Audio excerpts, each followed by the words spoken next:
बिस्मिल्लाहिर्रहमानिर्रहीम। Chapter number 5A जो है वो सेल प्राइस से कंसर्न है। सेल प्राइस है, उसमें कॉस्ट प्राइस है और इसके साथ साथ प्रॉफिट है, लॉस है, प्रॉफिट परसेंटेज है, लॉस परसेंटेज है।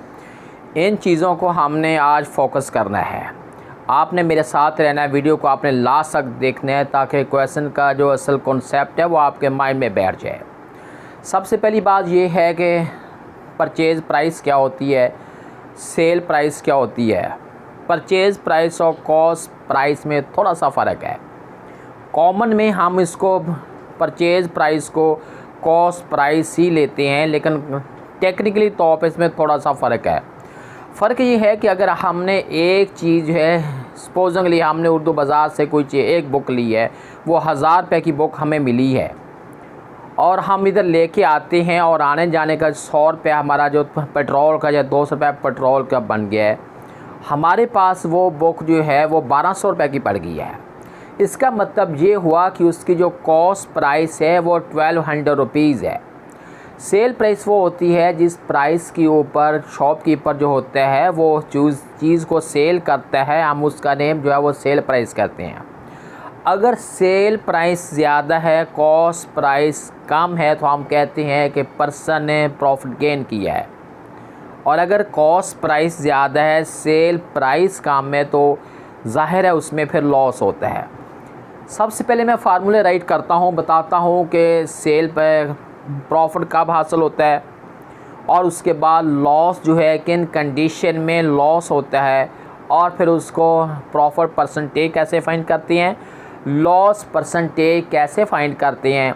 जब ये चीज़ें आ जाएंगी तो उसके बाद हमारा फोकस इस बात पे होगा कि अब हमने कॉस्ट प्राइस फाइंड करनी है। अगर हमारे पास सेल प्राइस पहले से दे दी गई है और प्रॉफिट लॉस भी दे दिया गया है, तो वहाँ से हमने कॉस्ट प्राइस को फाइंड करना है। तो करना कैसी है, एक बात। दूसरी बात, अगर हमारे पास जो है वो कॉस्ट प्राइस भी है और प्रॉफिट लॉस वो परसेंटेज में है, वहाँ से हमने सेल प्राइस जो है वो फाइंड आउट करने हैं। उसके लिए कुछ स्पेसिफिक फार्मूले हैं, मैं आप बोर्ड पे फार्मूले लिखता हूँ। आप इन फार्मूलों को सामने रखते हुए आप हर किस्म के क्वेश्चन को इजीली सॉल्व कर सकते हैं। सबसे पहले मैं लिखता हूँ कि प्रॉफिट क्या होता है। अब हमारे पास जो प्रॉफिट है ये होता है सेल प्राइस में से अगर हम कॉस्ट प्राइस को सबट्रैक्ट करते हैं तो इसका मतलब ये होगा कि पर्सन ने प्रॉफिट गेन किया है। अगर मैं लॉस का टाइटल डालता हूँ तो उसका मतलब है CP minus SP। CP stands for cost price and SP stands for sale price है। परसेंटेज, हमने प्रॉफिट परसेंट लेना हो, हम इधर लिखेंगे प्रॉफिट लिखेंगे ओवर CP लिखेंगे, मल्टीप्लाई 100 करेंगे। CP आपको पहले मैं बता चुका हूँ कि CP का मतलब कॉस्ट प्राइस है। बिल्कुल लाइक दिस। अगर हमने लॉस परसेंट फाइंड करना है तो हम इधर लॉस लिखेंगे और उसके नीचे CP लिखेंगे और मल्टीप्लाई 100 कर देते हैं। कॉमनली रूल हमारा ये होता है कि हम लॉस या प्रॉफिट परसेंटेज जब हमने फाइंड करनी है, हम कॉस्ट प्राइस के ऊपर फाइंड करते हैं। सम टाइम क्वेश्चन की जो कंडीशन होती है वो ये होती है कि आप सेलिंग प्राइस के ऊपर लॉस प्रॉफिट जो है वो सेलिंग प्राइस के ऊपर आपने डेरिवेट करना है, तो अकॉर्डिंगली हम उसके पे मुताबिक चलते हैं। जब ऐसी क्वेश्चन की कंडीशन आ जाती है तो फिर हमने नीचे CP नहीं लिखना बल्कि SP लिखना है। अगर हमारे पास already sell price cost price है और लॉस प्रॉफिट जो है वो परसेंटेज में है, तो हमने सेल प्राइस कैसे फाइंड करना है। SP is equal to CP multiply 100 करना है। अगर हमारे पास प्रॉफिट है तो हमने वो 100 में से प्रॉफिट को ऐड करना है। अगर लॉस होता है तो 100 में से हमने लॉस को सबट्रैक्ट करना है और नीचे जो है आपने 100 ही लिखना है। It's formula to find sell price if the cost price and loss or profit in percentage is given, then we can find easily with the help of this formula. if we want to find cost price and we have already sale price and profit or loss percentage given, then how will you find its cost price? Cost price का formula है CP is equal to 100 SP multiply 100 over में। अगर हमारे पास profit है तो हमने 100 में profit को ऐड करना है। अगर लॉस होता है तो आपने 100 में से लॉस को सबट्रैक्ट करना है। ये वो फंडामेंटल फार्मूले हैं जिनको सामने रखते हुए हमने क्वेश्चन को सॉल्व करना है। फार्मूलों की रोटेशन हो जाती है। अब यहाँ पे हमारे पास कॉस्ट प्राइस है, सेल प्राइस है, प्रॉफिट और लॉस है। इन दोनों में से अगर कोई एक वैल्यू मिस हो, ज़ाहिर है तीनों वैल्यू में से कोई एक वैल्यू अननोन होनी चाहिए। हम उसको बहुत आसानी से वो थर्ड अननोन वैल्यू जो है वो हम सॉल्व कर सकते हैं, उसको हम अच्छी तरह फाइंड कर सकते हैं। अब मैं कुछ क्वेश्चन सॉल्व करता हूं ताकि क्वेश्चन का जो कॉन्सेप्ट है, वो थीम जो है वो आपके माइंड में अच्छी तरह बैठ जाए। अब एक्सरसाइज 5A का जो क्वेश्चन नंबर 1 है उसमें ये लिखा हुआ है, उसमें ये लिखा है कि हमारे पास ऑलरेडी जो है कॉस्ट प्राइस भी है और सेल प्राइस भी है। हमने फाइंड करना है लॉस और प्रॉफिट परसेंट। वो तो हमें ऑलरेडी पता चल जाता है, क्वेश्चन की स्टेटमेंट से हमें इस चीज़ का इमेजिन हो जाता है कि हमें लॉस हुआ है या प्रॉफिट हुआ है। वो तो सेल प्राइस और कॉस्ट प्राइस से हम अच्छी तरह असेस कर लेते हैं। अब हमारे पास जो CP है, कॉस्ट प्राइस है, वो $600 है और उसके बाद SP जो है यानी सेल प्राइस जो है वो हमारे पास $480 है। अब क्वेश्चन की अपीयरेंस स्टेट में ये बता रही है कि SP लेस है, कॉस्ट प्राइस ज़्यादा है। अगर if the sell price is less as compare to cost price then a person suffered in loss. Loss is equal to CP minus SP। It mean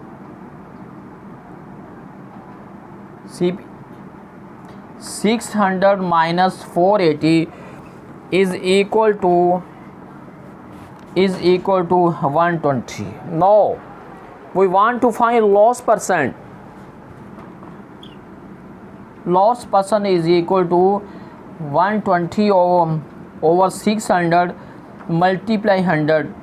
100 is equal to 20%. अब यहाँ पे जो है हमें 20% जो है वो लॉस हुआ है। ये मैंने क्वेश्चन 1 का B पार्ट किया है। एक सेल प्राइस है और एक कॉस्ट प्राइस है। फ़र्स्ट ऑफ ऑल हमने दोनों का कंपेयर करना है कि कॉस्ट ज़्यादा है या सेल ज़्यादा है। अगर कॉस्ट ज़्यादा है, सेल कम है तो लॉस हुआ है। अगर सेल प्राइस ज़्यादा है, कॉस्ट प्राइस कम है तो अल्टीमेटली प्रॉफिट हुआ है। उसके बाद अगला स्टेप होता है कि हमने इसको परसेंटेज में कैसे फाइंड करना है। लॉस है या प्रॉफिट है आपने ऊपर रखना है, नीचे आपने से कॉस्ट प्राइस रखनी है, मल्टीप्लाई 100 करना है। ये आपके पास लॉस या प्रॉफिट परसेंटेज जो है वो फाइंड हो जाएगा। अब इसका अगला पार्ट कुछ चेंज है, थोड़ा सा चेंज है। इसमें हमारे पास जो C पार्ट है, अब हम इसका C पार्ट देखते हैं। C पार्ट में हमारे पास उन्होंने कॉस्ट प्राइस दे दी है और प्रॉफिट परसेंटेज में दे दिया है। हमने इसमें से दो चीज़ें फाइंड करनी है। एक तो उसमें से हमने सेल प्राइस फाइंड करनी है और एक उसमें लॉस या प्रॉफिट परसेंट है वो फाइंड करना है। ये बेटे आप क्वेश्चन को फॉलो करना। बोर्ड के ऊपर मैंने जो है सेल कॉस्ट प्राइस राइट कर दी है, $88,000 है और प्रॉफिट उसका 4% है। सेल प्राइस हमने फाइंड करनी है और इसके साथ कंसर्न प्रॉफिट है वो हमने फाइंड करनी है। जबकि मैं पहले इस बात को अच्छी तरह एक्सप्लेन कर चुका हूँ कि प्रॉफिट और लॉस के लिए सेल प्राइस और कॉस्ट प्राइस का होना ज़रूरी है। जब तक ये दोनों हमारे पास नहीं होंगी, सेल प्राइस नहीं होगी, कॉस्ट प्राइस नहीं होगी, हम प्रॉफिट या लॉस को किसी कीमत पे फाइंड कर ही नहीं सकते। हमारे पास जस्ट कॉस्ट प्राइस तो है, प्रॉफिट परसेंटेज में है, फिगर वैल्यू में प्रॉफिट नहीं है, सेल प्राइस नहीं है। सबसे पहले हमने सेल प्राइस फाइंड करनी है। जब हमारे पास सेल प्राइस आ जाएगी तो उसके बाद अब कॉस्ट प्राइस ऑलरेडी है, सेल प्राइस हम फार्मूले से फाइंड करते हैं। जब दोनों वैल्यू हमारे पास अवेलेबल हो जाएंगी, थर्ड वैल्यू ऑफ प्रॉफिट जो है हम इजीली फाइंड कर सकेंगे। अब उसके लिए मैं फार्मूला लगाता हूँ, एसपी का फार्मूला लगाता हूँ। SP is equal to CP multiply 100 plus profit है, 100 प्लस प्रॉफिट है और ओवर में 100 है। हमने सीपी लेना है और एसपी लेना है। सीपी हमारे पास है 88,000 है, मल्टीप्लाई 100 है और प्रॉफिट हमारा 4% है। 100 में हमने 4 को ऐड करना है और नीचे जो है वो 100 आएगा। 20 से 20 कैंसिल हो गया। उसके बाद 880 है, मल्टीप्लाई जो है 104 है। अब हम क्या करते हैं कि 880 को मल्टीप्लाई करते हैं 104 के साथ। हमारे पास जो आंसर निकला है 91 है, 502 है। ये हमारे पास आगे हैं, एसपी फाइंड हो गई है $91,520 जो है ये हमारे पास सेल प्राइस है। कॉस्ट प्राइस जो है वो सेल प्राइस से लेस है। अब दोनों वैल्यू हमारे पास आ गई हैं। कॉस्ट प्राइस तो पहले से थी, हमने अब सेल प्राइस फाइंड कर ली है। जब दोनों वैल्यू आ जाती हैं तो उसके बाद हमें प्रॉफिट या लॉस फाइंड करना बहुत आसान हो जाता है। अब हम लिखेंगे यहाँ पे प्रॉफिट लिखेंगे इज़ इक्वल टू लिखेंगे एसपी माइनस सीपी। अब जो एसपी हमारे पास निकला है 91,520 है और माइनस जो है 88 के साथ हमने लिखना है। इस वैल्यू को 88,000 सब्ट्रैक्ट करते हैं, हमारे पास जो रिमेनिंग प्रॉफिट आया है 3,520 रुपीज़ आया है। ये क्वेश्चन का वो कॉन्सेप्ट है जिसमें कॉस्ट प्राइस थी और प्रॉफिट परसेंटेज में था। हमने फार्मूला लगा के क्वेश्चन को सॉल्व किया है। इसकी सेल प्राइस भी हमने फार्मूले से फाइंड किया है, उसके बाद इसका जो प्रॉफिट है वो भी फार्मूले से फाइंड किया है। अब इस टाइप के आज जितने क्वेश्चन होंगे आप इजीली सॉल्व कर सकते हैं। अब मैं और क्वेश्चन ढूंढता हूं जिसमें ऑलरेडी सेल प्राइस हमारे पास हो और कॉस्ट प्राइस हमने फाइंड करनी हो। जी बेटे, आप इस क्वेश्चन को फॉलो करें जिसमें हमारे पास सेल प्राइस दे दी गई है और सेल प्राइस के साथ साथ हमें प्रॉफिट जो है वो फ्रैक्शन में दे दिया गया है। हमने यहाँ भी तो दो चीज़ें फाइंड करनी है। एक हमने यहाँ पे कॉस्ट प्राइस फाइंड करनी है और एक दूसरी बात हमने यहाँ पे प्रॉफिट जो है वो फाइंड करना है। दो वैल्यू हमारे पास ऑलरेडी हैं, यानी सेल प्राइस भी है और प्रॉफिट परसेंटेज भी है। दो चीज़ें हमने ये फाइंड करनी है, एक इसकी कॉस्ट प्राइस फाइंड करनी है और दूसरी बात हमने इसका प्रॉफिट फिगर वैल्यू में, not in percentage, exactly figure value में हमने फाइंड करना है। इसके लिए मैं फार्मूला लगाता हूँ कॉस्ट प्राइस का। फार्मूला मैं पहले आपको सिखा चुका हूँ। Cost price is equal to होती है 100 है, एसपी है, मल्टीप्लाई 100 है। उसके बाद हमने करना है 100 प्लस प्रॉफिट है। यहाँ हमने इसके अंदर वैल्यू लिखनी है। एसपी की वैल्यू हमारे पास है 28.14 है, मल्टीप्लाई 100 है। इसके ओवर में हमने लिखना है 100 है प्लस। अब यहाँ पे जो वैल्यू हमारे पास फ्रैक्शन में है, इसको अगर हम डेसिमल में करते हैं 17.25 बनता है। नीचे आपने 17.25 लिखना है। उसके बाद आपने क्या करना है कि ऊपर वैल्यू को जब आप 100 से मल्टीप्लाई करेंगे उसका पॉइंट रिमूव हो जाएगा और नीचे वाली वैल्यू को करते हैं 117.25 है। अब हम इनको डिवाइड करते हैं। डिवाइड करने से इसका आंसर कितना जनरेट होगा, डिवाइडेड बाई 117.25 है। ये इसका आंसर बन गया है, डॉलर बन गया है 24। अब ऑलरेडी अब हमारे पास कॉस्ट प्राइस भी आ गई है और सेल प्राइस भी आ गई है। अब हमने दोनों का कंपेयर करना है।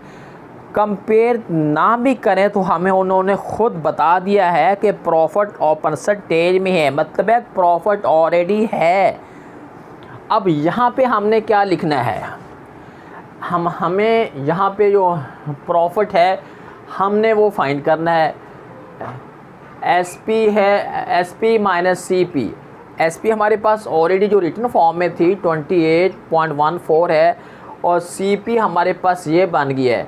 अब ये इसका बन गया है $14.4 जो है, ये हमारे पास प्रॉफिट आया है। हमने यहाँ पे दो चीज़ें डेरिवेट की हैं। एक फाइंड किया है हमने cost price by applying formula, और जब कॉस्ट प्राइस हमारे पास आ जाती है तो उसके बाद प्रॉफिट लॉस फाइंड करना तो बहुत आसान हो जाता है। अब बेटा नई टाइप के क्वेश्चन आ गए हैं जिसमें सिर्फ़ और सिर्फ प्रॉफिट ही प्रॉफिट है। मतलब मेरा ये है कि एक प्रॉफिट की वैल्यू दे दी गई है, एक दूसरी टाइप प्रॉफिट परसेंटेज में दे दिया गया है। प्रॉफिट की वैल्यू भी है, प्रॉफिट परसेंटेज में भी है। हमने फाइंड क्या करना है, हमने फाइंड दो चीज़ें फाइंड करनी है। एक कॉस्ट प्राइस फाइंड करनी है और एक यहाँ पे हमने सेल प्राइस फाइंड करनी है। दोनों फाइंड हम किस तरह करेंगे, फार्मूले वही हैं जो ऑलरेडी मैं आपको पहले बोर्ड पे राइट कर चुका हूँ। उन्हीं फार्मूलों को हमने यूज़ करते हुए क्वेश्चन को सॉल्व करते हैं। फर्स्ट ऑफ ऑल हमने ये लिखना है profit percentage is equal to profit over CP multiply 100। ये हमारा क्वेश्चन का कॉन्सेप्ट है। प्रॉफिट जो परसेंटेज में है वो 35 हमने इधर लिख दिया और इसकी वैल्यू हमारे पास 280 है। हमने सीपी फाइंड करना है और मल्टीप्लाई 100 है। अब यहाँ इधर मल्टीप्लाई हो जाएगा, यानी 25 multiply CP is equal to बन जाएगा, ये 28 के साथ 30 राइट कर देंगे। हमने सीपी फाइंड करना है, 28,000 के ऊपर हमने 35 को डिवाइड करना है। जो आंसर आएगा वो हमारे पास कॉस्ट प्राइस होगी।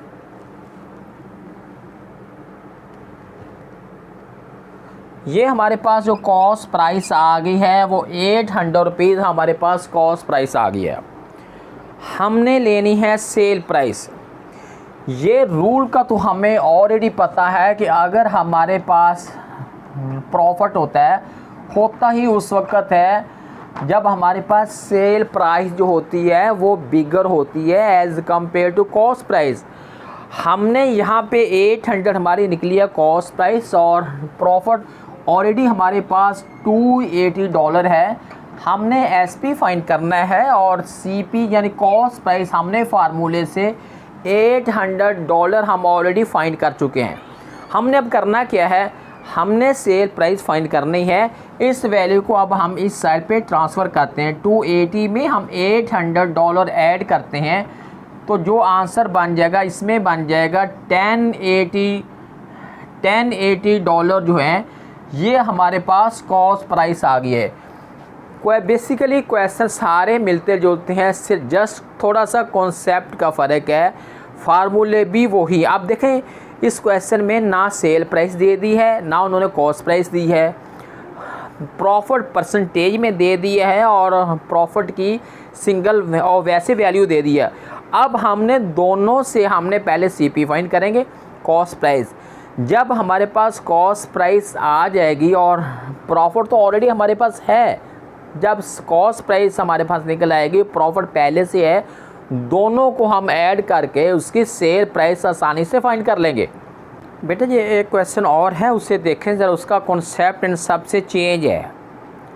बात मिलती जुलती है लेकिन इसके बावजूद भी थोड़ा बहुत जो कॉन्सेप्ट है वो पहले से डिफरेंट है। अब ये क्वेश्चन क्या है, क्वेश्चन ये है कि कारोबारी आदमी है, बिजनेसमैन है, शॉपकीपर है, एक शॉपकीपर है। काम क्या करता है, बटर को मिक्स करता है। जो बटर है वो मिक्स करता है, उसको कहता है कि 2 kg बटर जिसकी कॉस्ट प्राइस जो है वो $8 पर kg है, वो मिक्स करता है बटर की दूसरी टाइप के अंदर। दूसरी टाइप में वो 3 kg बटर लेता है और उसकी कॉस्ट प्राइस जो है वो $6 पर केजी है, यानी 1 केजी कॉस्ट प्राइस जो है वो $6 है। 3 केजी वो लेता है और 2 केजी वो लेता है, दोनों को आपस में मिक्स करता है। हमने करना क्या है, हमने ये करना है कि दोनों की कॉस्ट प्राइस हम लेते हैं। पहले है cost price of 2 KG butter is equal to multiply 8। 8 कहाँ से आया, 1 केजी की कॉस्ट प्राइस जो है 1 केजी कॉस्ट प्राइस जो है वो $8 है, तो 2 केजी और उसके बाद जो है 2 केजी की कॉस्ट प्राइस कितनी होगी, अल्टीमेटली $16 है। उसके बाद क्या करता है कि 3 केजी और टाइप का बटर लेता है। $6 जो है 1 केजी की $6 अगर कॉस्ट प्राइस हो, 3 केजी की कॉस्ट प्राइस जो है वो $18 बनती है। अब दोनों की कॉस्ट प्राइस हमारे पास आ गई है, एक की 16 है और एक की 18 है। हमने दोनों को ऐड करके टोटल यानी कॉस्ट प्राइस और मिक्सचर हमारे पास है, दोनों को ऐड करते हैं, 16 + 18 इज़ इक्वल टू 34। $34 आ गई है। उसके बाद वो काम क्या करता है कि जब वो बटर को, उस मिक्सचर को जब वो सेल करता है, सेल केजी के अकॉर्डिंग लिहाज से नहीं करता, बल्कि वो सेल करता है 250 ग्राम के अकॉर्डिंग। उसका देखें, वो कहते हैं 250 ग्राम की कॉस्ट सेल प्राइस है वो लगाता है $2.55। हमने क्या करना है, हमारे पास जो मिक्सचर है वो केजी में है और 5 केजी हमारे पास मिक्सचर है। इसको अब हम सेट करना चाहते हैं। सबसे पहले मैंने रेशो मेथड से इसको सॉल्व किया है। सेल प्राइस इधर लिख दी है और अमाउंट ग्राम में है, अब केजी में नहीं है। 250 ग्राम की जो सेल प्राइस है वो $2.55 है। अकॉर्डिंगली 1000 ग्राम मीन 1 केजी, हम केजी में लेना चाहते हैं ना। 1 केजी की कॉस्ट प्राइस सेल प्राइस है वो $X है। अब हमें नहीं पता ना कि कितनी है। अब हम क्या करते हैं कि ये वाला जो है x को इससे मल्टीप्लाई करते हैं, इसको इससे मल्टीप्लाई करते हैं और x की वैल्यू हमारे पास निकल आई है $10.20 या $10.2 निकल आई है। आपने क्या करना है कि इसको मल्टीप्लाई इसके साथ करना है और x को मल्टीप्लाई इसके आपस में करना है, फिर इसके साथ जो वैल्यू आएगी वो बिल्कुल आ जाएगी, नीचे आ जाएगी। यहाँ से हमने $10.20 जो है वो हमने 1 केजी की सेल प्राइस फाइंड की है। हमारे पास जो टोटल मिक्सचर है वो 5 केजी में है। अब जब मिक्सचर हमारे पास 5 केजी में है तो हमने फिर करना क्या है, इस 1 के मिक्सचर को हमने 5 से मल्टीप्लाई करके 10.20 को मल्टीप्लाई 5 किया तो $51 हमारे पास टोटल मिक्सचर की सेल प्राइस आ गई है। अब हम दोनों का कंपेयर करते हैं, क्या लॉस हुआ है या प्रॉफिट हुआ है। अगर सेल प्राइस ज़्यादा है कॉस्ट प्राइस से तो इसका मतलब क्या हुआ, इसका मतलब ये है कि उसने प्रॉफिट गेन किया है। अब लिखते हैं सेल प्राइस 51 है और कॉस्ट प्राइस 34 है। 51 से हमने 34 को जब सबट्रैक्ट करना है, रिमेनिंग जो है $17 जो है ये हमारा प्रॉफिट निकला है। उसके बाद क्या कॉन्सेप्ट है, उसके हमने फाइंड करना है प्रॉफिट परसेंट में। कैसे फाइंड करेंगे प्रॉफिट, अब यहाँ के एक और बात बता दी है। कॉमन कॉन्सेप्ट ये है, कॉमन रूल ये है कि जब आपने प्रॉफिट या लॉस परसेंट फाइंड करना हो वो हमेशा आपकी कॉस्ट प्राइस के ऊपर होता है। सिर्फ उस सूरत में हम चेंज करते हैं जब क्वेश्चन की कंडीशन हो, क्वेश्चन की ये कंडीशन हो कि अब आपने इसको फाइंड करना है सेल प्राइस के अकॉर्डिंग, सेल प्राइस के ऊपर आपने फाइंड करना है। इसलिए अब मैंने फाइंड कर प्रॉफिट परसेंटेज में अब मैंने सेल प्राइस का जो है वो नीचे SP लिख दिया, सेल प्राइस लिख दिया मैंने।